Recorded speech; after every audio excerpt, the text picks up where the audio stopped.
A ò ní kọ́mọdé ó má dẹ́tẹ̀ tó bá ti lè dágbó gbé.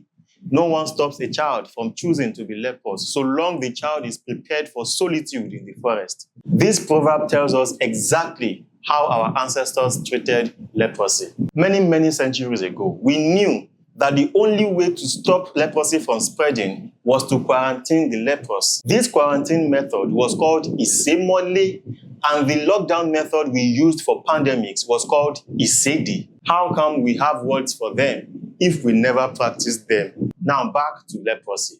In those days, lepers were kept and treated deep in the forest, as far away as possible from the rest of the people, because they knew that leprosy was dangerously contagious. And this method was no respecter of age or status. So if a child is a leper, that child also will be quarantined deep in the forest. So if one child somewhere decides that his own ambition in life is to be a leper, then by all means, as long as you are ready and prepared for solitary confinement in the bush, kò sẹ́ni tó ní kọ́mọdé má dẹ́tẹ̀ tó bá ti lè dá igbó gbé. Now there are many lessons to be picked from this proverb, just as there are many ways in which it can be used. But mainly, we use this proverb to mean that before you decide to do something, be very aware of the consequences and be ready to embrace them.